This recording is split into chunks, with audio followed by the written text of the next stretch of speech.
Semua senang bertemu kembali dengan saya Mr. Beans. Hari ini kita kembali belajar tentang pembahasan soal fisika untuk topik usaha dan energi bagian yang keempat, khususnya bagi kamu yang saat ini berada di kelas 10 SMA.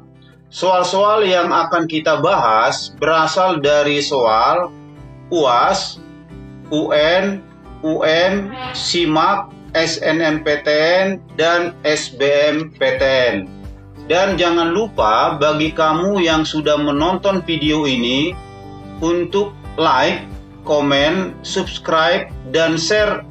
Dan jangan lupa bunyikan loncengnya supaya kamu tidak ketinggalan dengan video-video dari Mr. Beans berikutnya. Baik adik-adik, langsung aja kita coba lihat soal yang pertama.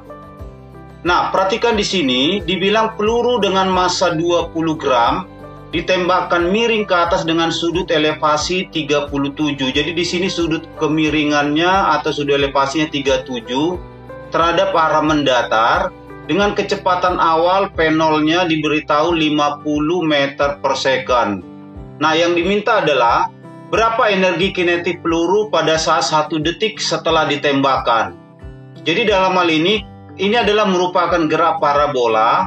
Berarti di sini kita coba lihat ya, karena alfanya 37, berarti masih ingat ya, sinus 37 itu adalah 0,6. Kemudian cos 37 itu 0,8. Nah, yang diminta adalah pada saat T sama dengan 1 second. Nah, berapa energi kinetik daripada benda tersebut? Nah, jadi di sini coba kita lihat dulu kecepatan pada 1 detik. Tentu ingat pada gerak parabola, geraknya itu ada dua, yaitu gerak sumbu X. Ini masih ingat ya, GLB. Sehingga dari sini kita dapat PX itu adalah P0 dikali cos alpha. P0-nya 50, cos alpha, cos 37 tadi adalah 0,8. Berarti ini sama dengan 40 meter per second ya. Kemudian yang kedua untuk sumbu Y-nya. Ingat, pada sumbu Y itu adalah gerak lurus berubah beraturan. Sehingga di sini PY itu adalah V0 dikali sinus alpha minus GT ya. V0-nya 50, sinus alfanya berarti sin 37 0,6 dikurang G-nya 10, T-nya 1. Berarti di sini 30 ya dikurang 10 berarti menjadi 20 meter per second. Oke, bisa dipahami sampai sini adik-adik ya. Nah, berarti kecepatan pada saat di 1 detik ini langsung aja akar dari Vx kuadrat ditambah Vy kuadrat. Berarti ini sama dengan akar dari Vx yang 40 kuadrat ya, 40 kuadrat ditambah V-nya 20 dikuadratkan berarti 1600 ditambah 400 berarti ini sama dengan akar 2000 meter per second. Oke. Nah, ini nggak usah kita sederhanakan, kita buat aja dia akar 2000. Sehingga dari sini kalau ditanya berapa EK, ingat rumus persamaan dari energi kinetik adalah setengah mv kuadrat. Nah, masanya diberitahu 20 gram, berarti kita rubah ke kilo, berarti 20 kali 10 pangkat minus 3, kita bagi 1000. V-nya tadi akar 2000. Akar 2000 dikuadratkan berarti menjadi berapa dede? Berarti menjadi 2000. Nah, nolnya 3 kita coret, kemudian setengah dengan 2 coret, berarti ini jadi berapa? Maka tinggal dia 20 joule. Ya, gampang ya. Berarti jawabannya apa? Cacing. Oke. Nah, itu untuk nomor 26. Kemudian kita lihat nomor 27. Sebuah benda bergerak dari keadaan diam ya, berarti V0-nya di sini sama dengan 0 dengan percepatan tetap. Grafik yang menyatakan variasi energi kinetik EK dengan jarak yang ditempuhnya X. Jadi di sini yang pertama perhatikan V0-nya 0, A-nya dibilang tetap ya. Nah, yang diminta adalah bagaimana hubungan grafik EK terhadap X-nya. Oke. Nah, yang pertama kita lihat dulu energi kinetik itu tentu persamaannya masih ingat ya, setengah mv kuadrat. Kemudian kita coba lihat hubungan kecepatan dengan jarak. Tentu masih ingat persamaan daripada GLBB bahwa VT kuadrat itu adalah V0 kuadrat ditambah 2AS. Nah, jadi di sini kita coba identifikasi dulu bahwa VT itu berarti sama dengan V. V0-nya dibilang tadi 0, kemudian S ini sama aja dengan X ya. Sehingga persamaan ini akan kita ubah menjadi V kuadrat sama dengan berapa? 0 ditambah 2AX, atau V kuadrat sama dengan 2AX. Nah, kalau persamaan ini kita masukkan kembali ke EK, berarti setengah M dikali 2AX. Nah, ingat konstanta ini konstan, berarti dicoret. Kemudian massa dan percepatan juga konstan, berarti tetap. Nah, berarti dari sini kita dapatkanlah bahwa EK memiliki kesebandingan dengan X. Nah, tentu kalau EK sebanding dengan X, kalau coba kita gambarkan dalam bentuk koordinat X dan Y, berarti ini X, ini EK, ya tentu bentuk grafiknya apa? Tentu grafiknya linear seperti ini, ya. Maka jawabannya apa? Jawabannya adalah cacing. Nah, itulah dia bentuk hubungan grafik EK dengan X. Nah, kemudian kita lihat nomor 28. Gaya F 35 Newton mendorong balok 4 kilo pada suatu lantai kasar yang koefisien gesek kinetiknya 0,6. Nah, dari pernyataan di sini yang benar yang mana? Oke. Coba kalau kita gambarkan dulu ya, ini misalkan balok 4 kilo ya, 4 kilo didorong oleh suatu gaya F. F-nya dibilang 35 Newton pada suatu bidang yang kasar. Ingat, kalau bendanya bergerak ke kanan, berarti ada gesekan ke kiri ya, ini gaya gesek. Nah, di sini ada perpindahan benda tentu searah dengan F. Katakan di sini perpindahannya S. Maka kita lihat dulu pernyataan nomor 1. Usaha yang dilakukan oleh gaya, jadi hanya gaya aja. Berarti usaha oleh gaya F, berarti menjadi F kali S.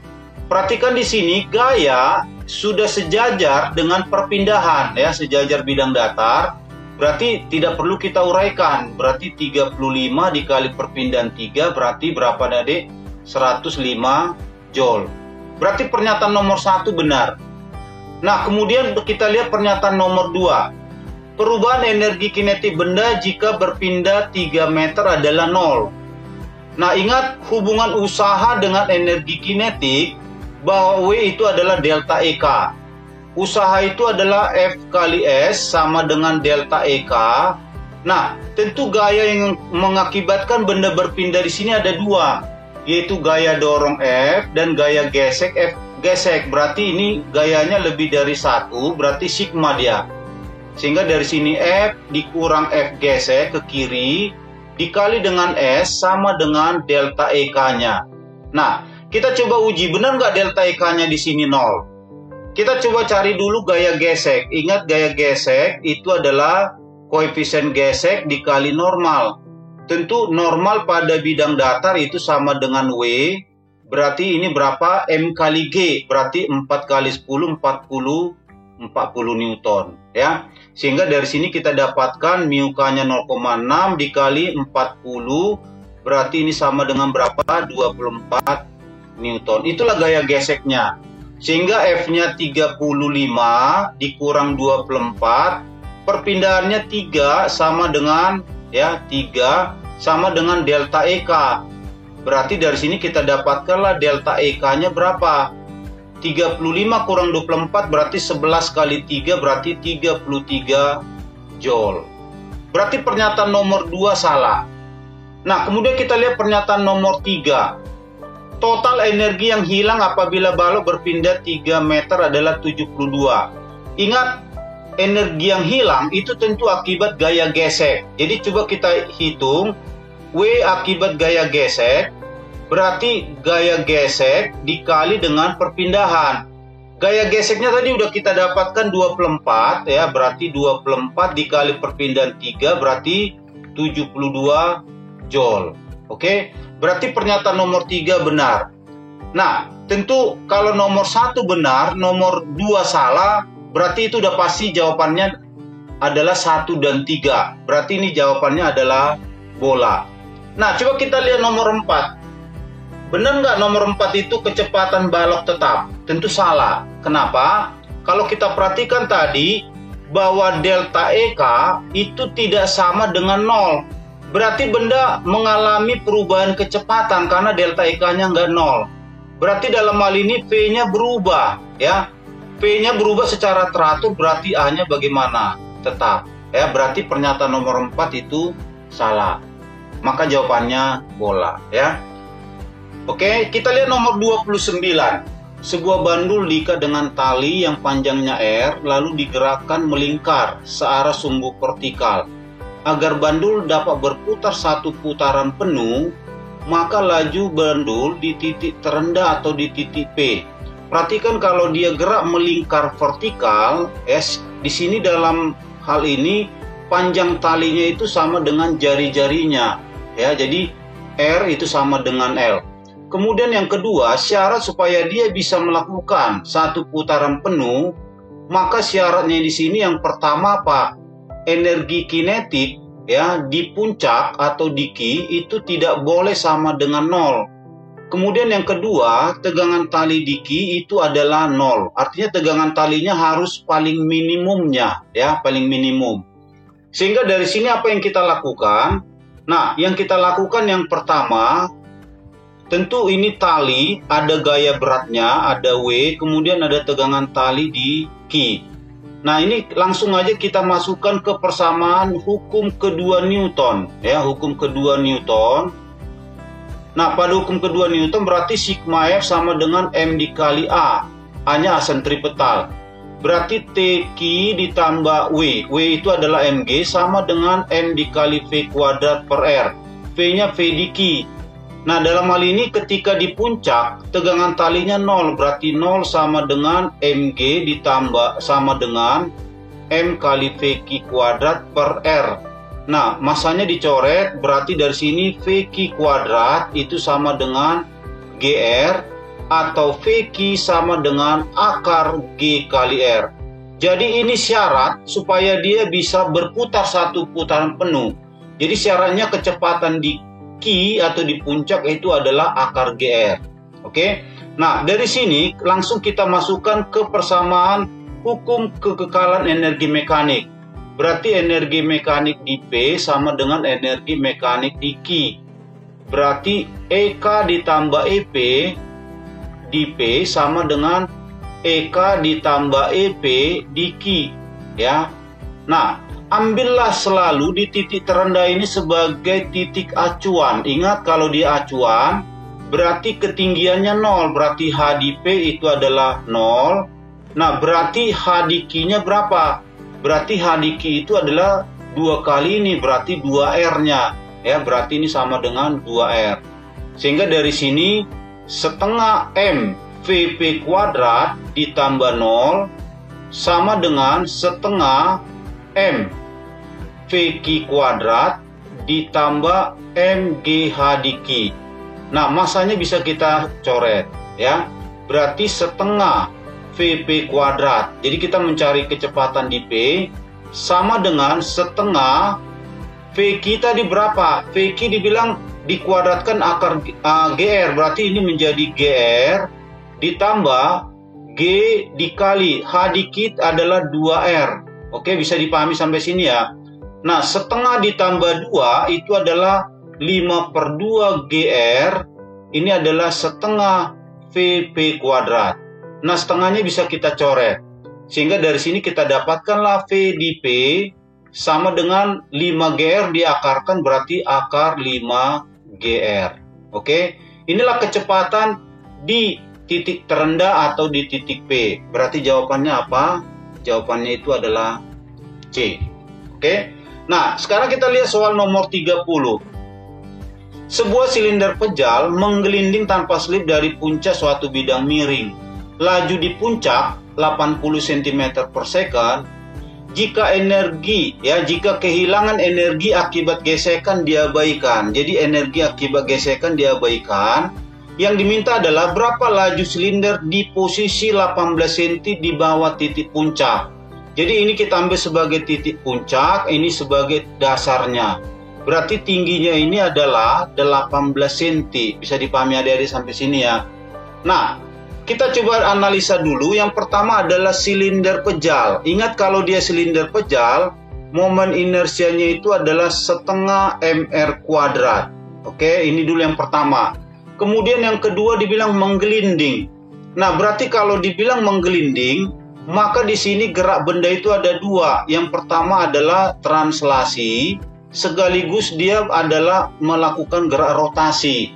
Sehingga nanti di sini kalau kita coba hitung energi kinetik ketika dia menggelinding, berarti energi kinetik total, berarti Eka linear ditambah Eka rotasi. Eka linear berarti setengah mv kuadrat ditambah rotasi itu adalah setengah I omega kuadrat. Ingat, omega itu hubungannya dengan kecepatan linear itu adalah V per R. Sehingga ini sama dengan setengah M kali V kuadrat ditambah setengah dikali inersianya tadi setengah M kali R kuadrat dikali omega dikuadratkan berarti jadi V kuadrat per R kuadrat. R-nya bisa kita coret, berarti ini sama dengan setengah ditambah seperempat, ya, berarti ini menjadi 3/4 M kali V kuadrat. Inilah energi kinetik total ketika dia menggelinding. Nah, sehingga dari sini kita langsung masukkan ke persamaan hukum kekekalan energi mekanik. Ya, berarti energi mekanik di puncak sama dengan energi mekanik di dasar. Berarti EK ditambah EP di puncak sama dengan EK ditambah EP di dasar, ya. Nah, ambillah ini sebagai titik acuan.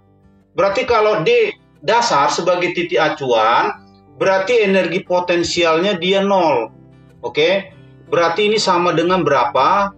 Ingat ini dia menggelinding, berarti tadi 3/4 M VP kuadrat ditambah MG HDP sama dengan ini juga menggelinding berarti 3/4 M VD kuadrat ditambah 0. Jadi yang diminta adalah kecepatan di dasar ini. Oke. Nah, masanya bisa kita coret juga. Sehingga dari sini berarti 3/4 dikali kecepatan di P dibilang berapa? 80 cm. Ini kita rubah ke meter berarti menjadi 0,8 dikuadratkan ditambah G-nya 10. Ketinggiannya dari dasar itu 18 cm berarti 0,18 sama dengan 3/4 dikali dengan VD kuadrat. Oke, sampai sini bisa dipahami adik-adik ya. Nah, 3/4 dikali 0,8 dikuadratkan, ini kalau kita coba hitung, itu adalah 1,8 ditambah ya 0,48 ya, 0,48 ditambah ini berarti 1,8, ini sama dengan 0,75 ya, 3/4 0,75 VD kuadrat. Nah, sehingga dari sini kalau kita coba selesaikan, berarti VD kuadrat itu sama dengan berarti 0,48 ditambah 1,8 dibagi 0,75, itu nanti kita dapatkan 3,04 ya, sehingga dari sini kita dapatkan berarti VD itu adalah akar dari 3,04. Oke.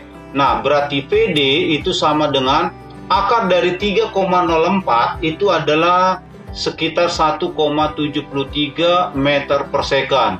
Nah, di sini dia minta dalam satuan cm per second, berarti kita kali 100, berarti ini menjadi 173 cm per second. Oke, berarti kecepatan di dasar ketika dia menggelinding itu adalah 173 cm per second, berarti jawabannya bola. Oke, demikian yang bisa Mr. Bin sampaikan. Kalau ada yang kurang paham atau kurang mengerti, kamu bisa tanyakan di kolom komentar atau di kolom chat. Nanti akan Mr. Bin coba jawab. Oke, demikian. Terima kasih, tetap semangat, jaga kesehatan. Kita ketemu di materi yang berikutnya. Terima kasih.